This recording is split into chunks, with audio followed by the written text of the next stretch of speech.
Nenenzinho, eu tô aqui extraindo raiz quadrada.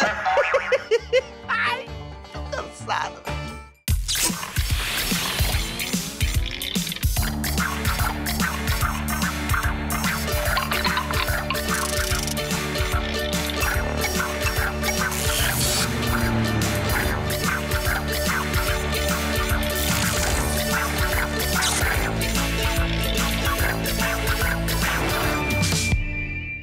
Hora do Enem no ar!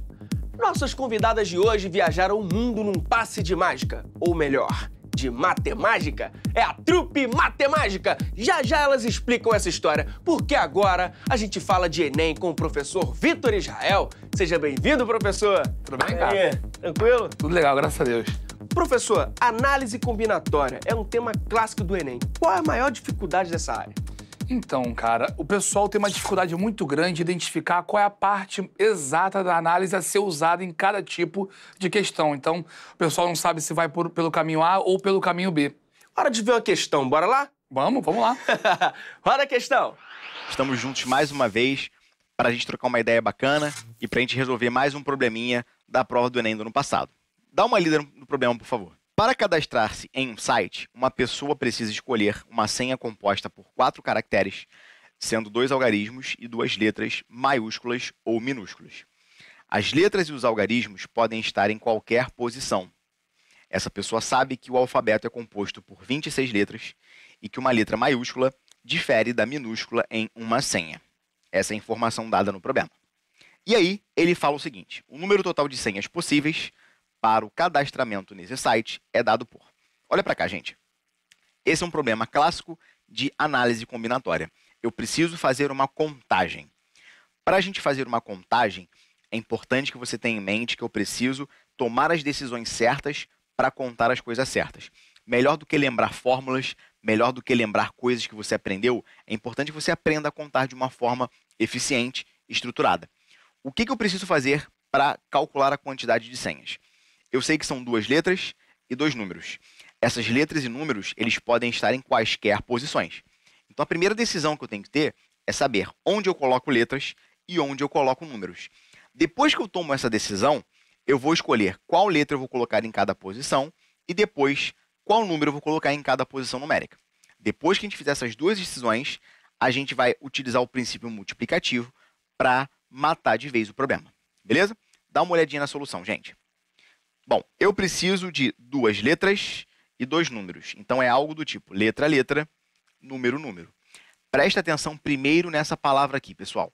É uma palavra que tem 4 letras, só que dentro dessas 4 letras, eu tenho 2 letras L e eu tenho 2 letras N.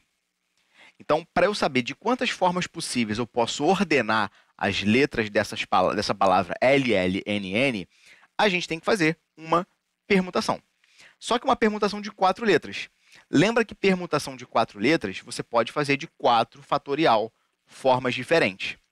Só que como eu tenho repetições, eu tenho 2 letras L e 2 letras N, eu preciso descontar as repetições das letras L, porque elas são iguais, elas não fazem diferença na hora que você troca de posição, e das letras N.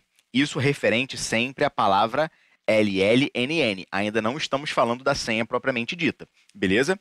Então, como eu tenho 2 letras L, eu divido por 2 fatorial. Como eu tenho 2 letras N, eu divido por 2 fatorial. Então, essa é a nossa primeira decisão, o posicionamento de letras e números. A segunda decisão que eu preciso tomar é, dado que eu já sei onde letras e números ficarão, eu preciso escolher uma possibilidade para uma letra, uma possibilidade para outra letra, uma possibilidade para o número, outra possibilidade para o número. Lembra, gente, eu tenho 26 letras maiúsculas e tenho 26 letras minúsculas. E nesse problema, cada letra maiúscula se difere de uma letra maiúscula. Então, eu tenho, na verdade, um total de 52 opções para letras. Beleza? E eu tenho um total de 10 algarismos, portanto, um total de 10 números para a gente poder escolher, beleza? Então, repara, eu tenho 2 letras e tenho 2 números. Para a primeira letra, eu tenho quantas possibilidades? Eu tenho 52 possibilidades para a primeira letra. Também tenho 52 possibilidades para a segunda letra. Agora, para os números, eu tenho 10 possibilidades para o primeiro número, 10 possibilidades para o segundo número. Como eu faço essas decisões sucessivamente, a gente multiplica cada um desses numerozinhos. Então, a resposta do nosso problema tem que ser o seguinte: é a resposta da nossa primeira decisão e a resposta da segunda decisão. Portanto, a nossa resposta final é a multiplicação desses números. Então, 52 vezes 52 é 52 ao quadrado, 10 vezes 10 é 10 ao quadrado, tudo isso vezes 4 fatorial sobre 2 fatorial. 2 fatorial, essa é a resposta do nosso problema e, portanto, a gente marca gabarito, letra E. 10 ao quadrado vezes 52 ao quadrado vezes 4 fatorial sobre 2 fatorial. Beleza, gente? Tranquilo? Problema simples de análise combinatória. Tem uma ideia bacana e importante, que é a ideia de permutação com elementos repetidos. Toda vez que eu precisar trocar a ordem de palavras que têm elementos repetidos, a gente tem que descontar essas repetições dividido pela fatorial da quantidade de vezes que aquela letra se repete. Beleza, gente? Tranquilo? Grande abraço. Até a próxima. Valeu, professor Sandro! Agora, me explica uma coisa. Que história é essa de exclamação na matemática? Es que el número está gritando de nervioso. Cara, eu já ouvi essa pergunta várias vezes. É só uma maneira prática de você criar essa expressão nova, que é o fatorial, que é essa multiplicação de trás para frente, né? A gente vai diminuindo até chegar no 1. E ali é a hora que a gente para. Então, a gente coloca essa exclamação para poder expressar isso. Então, bora revisar? O que é fatorial? Fatorial é uma multiplicação, né? Por exemplo, quando eu falo em 5 fatorial, eu vou começar essa multiplicação a partir do 5 e venho diminuindo. 5 vezes 4, vezes 3, vezes 2 e paro no 1. Então é a multiplicação desde aquele número, vai indo de antecessor em antecessor e chega no 1. E para que se usa o fatorial? O fatorial, eu costumo dizer em sala de aula que ele está muito colado com a palavra ordem. Então, por exemplo, se eu quero saber quantas ordens existem para 4 componentes, eu vou fazer a conta 4 fatorial, desde que esses 4 componentes não sejam repetidos. Isso costuma cair no Enem?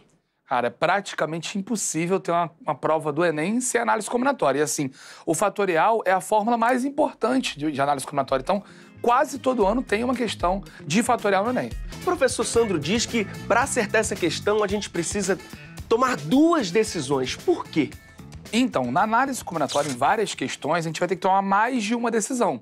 Então, assim, é muito importante tomar cada decisão isoladamente de forma correta. Então, no caso da questão, eu preciso primeiro escolher em quais posições eu terei as letras e os números, para depois escolher qual é a letra e qual é o número. São essas 2 decisões que ele quis dizer. E por que ele, naquela primeira etapa, ele divide 4 fatorial por 2 fatorial 2 vezes? Então, é porque ali ele estava vendo qual era a ordem que ele ia colocar 4 elementos. Quais eram os 4 elementos? 2 letras e 2 números. Então, a gente está colocando ordens. Se fossem 4 elementos diferentes, ele só faria 4 fatorial. Mas eu tenho 4 elementos, dos quais 2 são repetidos, 2 letras, e 2 são repetidos, 2 números. Esse é um caso de permutação com elementos repetidos. Fica mais difícil? Não, exatamente a gente está trabalhando com a permutação com repetição. Não é mais difícil, é só um caso paralelo, é um caso a mais. Eu tenho que estar esperto lá na hora e pensar, poxa, aqui está aparecendo alguma coisa repetida, então eu tenho aquele caso diferente, vou dividir. E em que outras situações esse tipo de cálculo é usado? Em muitos pontos, inclusive a probabilidade vai cobrar isso, tá? Então, por exemplo, imagina que um time de futebol vai fazer 3 partidas, tá? E a gente quer calcular de quantas maneiras ele pode ter uma vitória e 2 derrotas. Olha aqui o elemento repetido. Ele pode ter vitória, derrota, derrota. Ele pode ter derrota, vitória, derrota. Ou derrota, derrota, vitória. Esse cálculo permite não deixar a gente contar isso lá na hora. Agora, dá para perceber na questão que se o candidato pular alguma coisa, alguma etapa, trocar a ordem de alguma etapa, ele pode se complicar com as opções de respostas, né? Exatamente. As opções ali, elas não são colocadas aleatoriamente. Então, por exemplo, ele fala que a letra pode ser maiúscula ou minúscula. Então, se eu só lembrar que são letras, que são 26, eu vou errar. porque pode ser uma letra maiúscula ou minúscula, então tem que multiplicar por 2. Então, algumas opções continham 26 e não o correto, que era o 52. Além disso, em algumas situações, ele dividiu por 2 fatorial uma vez só. Ele esquece que são dois elementos repetidos para cá e 2 para lá. E por que as respostas foram apresentadas dessa fórmula, sem aparecer o resultado? Ah, cara, porque essa conta gera um resultado muito grande. Então, imagina se está lá no Enem com um tempo reduzido para cada questão. É até uma ideia que eles já utilizaram outras vezes. Então, vamos colocar várias expressões e o aluno marca qual é a expressão que gera a resposta correta. E aí, vamos para a nossa parte clássica? Quando a gente aprende esse conteúdo? Alguns colégios trabalham isso no 2º ano e outros no 3º, tá? Então, assim, é um momento em que o aluno aprende análise combinatória já puxando para a probabilidade. E qual é o conselho para ficar craque no assunto? Eu falo que existe um método muito bom para isso, que é o método caneta. Caneta. Pega a caneta e faz tudo. Tem que ter muito exercício de análise combinatória e de probabilidade. Muitas listas. Professor, muitíssimo obrigado pela presença e pela ajuda, viu? Eu que agradeço aí o convite, tá legal? Volte mais vezes. Com certeza. Imagina você no ensino médio viajando para Tailândia para divulgar a matemática. Essas e outras histórias, quem conta pra gente é a Trupe Matemágica. Sejam bem-vindas. Tudo bem? Prazer. Tudo bem? Tudo bem. Joia. Cá, professora, explica pra gente o que é a Trupe.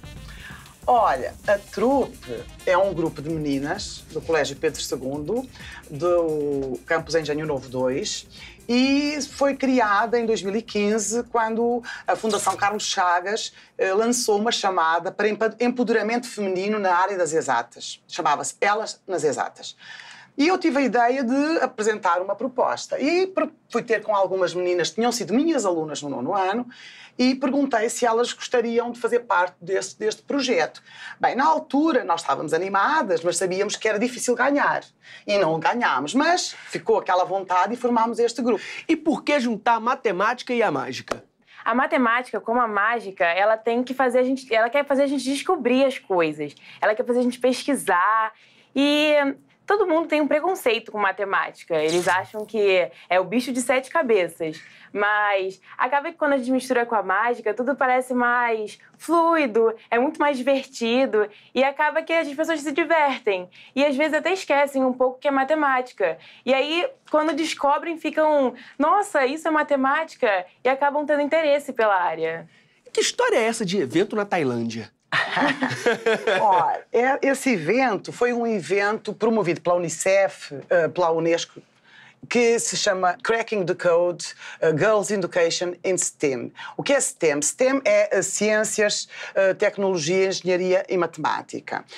E foi um evento que teve como objetivo o empoderamento feminino e discutir o que é que nós podemos fazer para que as meninas se apaixonem pelas exatas e pela tecnologia, para que terminem alguns dos estereótipos que existem, que mulher que estuda ciências é feia, que é difícil conjugar uma vida de cientista com uma vida comum. Então, tudo isso foi discutido.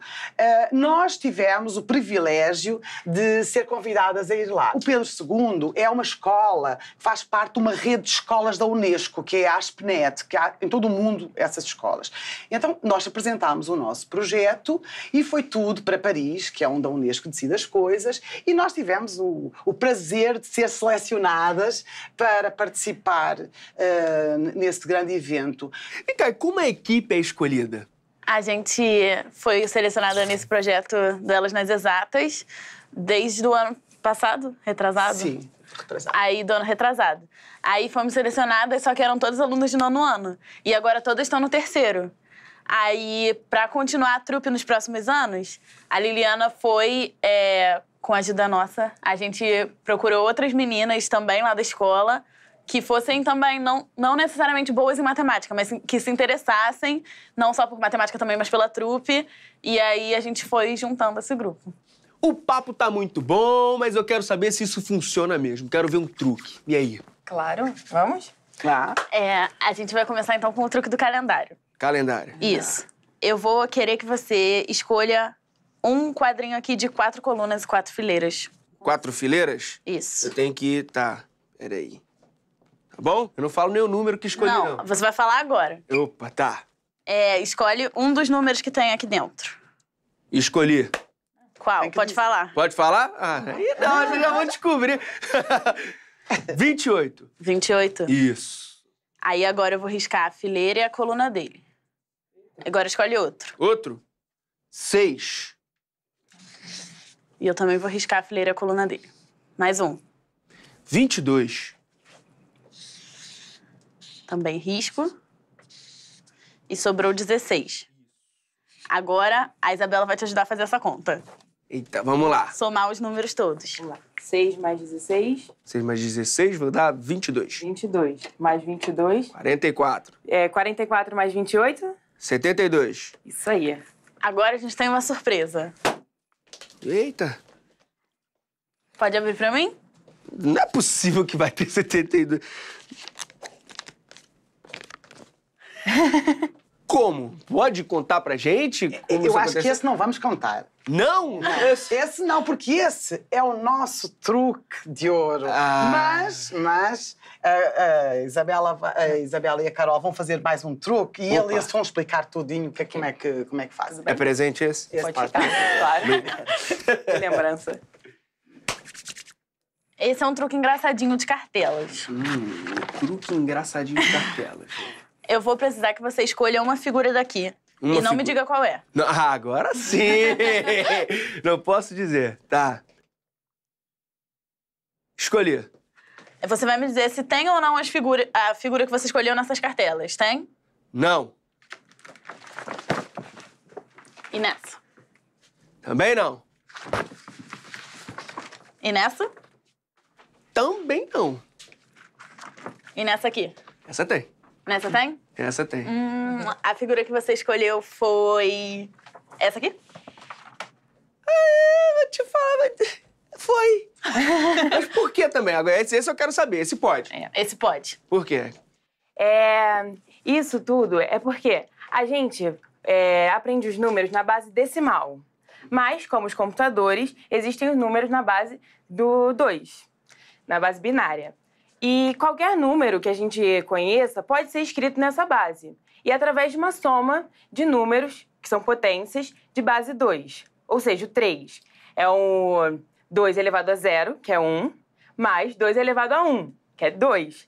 1 mais 2 é o 3. E qualquer número que você pensar, a gente pode ir fazendo isso. E essas cartelas, elas têm valores. Uma vale 2 elevado a 0, outra vale 2 elevado a 1, 2 elevado a 2 e 2 elevado a 3. E vai até o 16, que você pode ir somando. Então, como nessa cartela que você escolheu, era o 8, né? Isso. Que é a cartela que valia 2 elevado a 3, 2 ao cubo. Por isso E aí que Só aparece uma Por isso só aparecia em uma. vez. Isso aí. Exatamente. As Então, cartelas que são as potências de base 2, portanto, e o 2 levantado a 0, que é o 1, o 2 elevado a 1, que é o 2, o 2 ao quadrado, 4, o 2 ao cubo, que é o 8, só vão figurar numa cartela, não é? Os restantes números vão Aparecem ter pelo menos. uma representação como soma de várias potências, então vão aparecendo em várias cartelas. Eu escolhi um número bom, então, né? Número 8. Agora eu quero saber de vocês. Vocês sempre gostaram de matemática? Sempre foram boas? Eu sempre gostei. Eu, assim, não gostava tanto. Pra ser sincera, assim, eu não tirava notas ruins. Mas não era uma coisa que me despertava muito interesse. Até a trupe. Eu entrei na trupe e aí comecei a ver que não era só números, que dava pra se divertir e que dava pra fazer várias coisas com matemática. E aí eu me encantei totalmente. Isso tudo é chamado de matemática recreativa. Conta um pouco pra gente, professora. Olha, a matemática recreativa é uma parte da matemática que concilia o conhecimento matemático com a parte de diversão, não é? Há muitos truques e há muitos assuntos ligados à matemática recreativa que todas as pessoas conhecem. Por exemplo, o Sudoku é uma matemática recreativa, o cubo de Rubik, as torres de Hanoi. A maior parte dos quebra-cabeças que as pessoas têm em casa e de jogos, por exemplo, jogos de solitário, tudo isso tem a ver com a matemática, não é? Agora, eu quero a atenção de todas vocês. Câmera, por favor. Obrigado. Eu tenho que mostrar aqui um truque de mágica, que é, assim, meu. Eu tenho que falar meu. Assim, não é tão... Mentira, é muito bom, eu vou mostrar pra vocês agora. Vamos lá. Eu tenho um dedo. Eu tenho um outro dedo. Ó. Agora eu tenho dois. Uma mão. Então você pode fazer com a mão só. Você pode fazer surgirem outros números. Porque você tá aqui, ó. Tem um. Vai, você assopra, ó. 2. Ó. 3. Mas esse só funciona até 5. Porque eu também não posso ficar muito tempo aqui mostrando. Então, aproveitando... Isso é muito bom. Viu? Obrigado a todos. Brincadeiras à parte, bom, gostei muito. E queria saber, assim, e pra quem quer conhecer o grupo, pra quem quer participar, como é que faz? Tem algum site? E aí? Exatamente. Nós temos um site que foi também construído pelo grupo. Eu queria chamar a atenção de um aspecto que eu acho que é muito importante, que é a parte prazerosa deste projeto. Porque as meninas, eu falo sempre nas meninas, são as minhas meninas, as meninas divertem-se, como elas dizem, é uma família. Eu, deste ano, não sou professora nem da Carol, nem da Isabela, e mantemos essa relação, assim, muita amizade, muito carinho umas pelas outras. Elas criaram um site que é Trupe Matemágica, não é? .wix. E nós vamos às escolas, nós participámos no Biénio da Matemática, estivemos 3 dias, 2 dias na Barra, na Escola Eleva.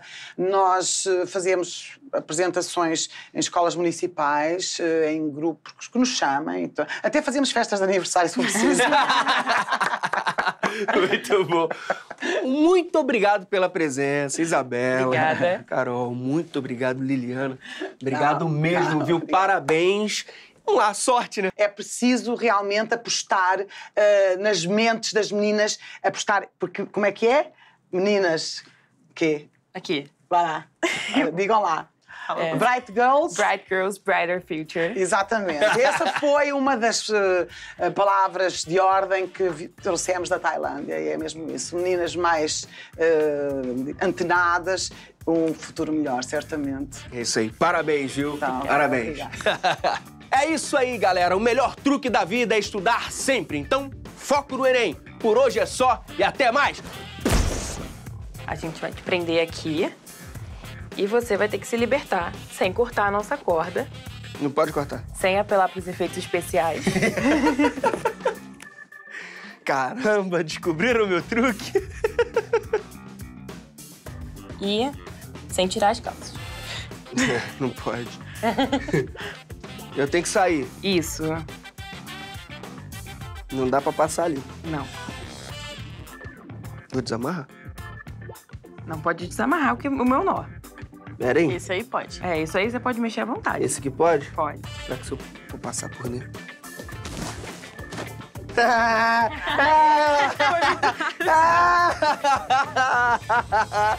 Viu, né? Parabéns. Muito obrigado, muito obrigado, muito obrigado.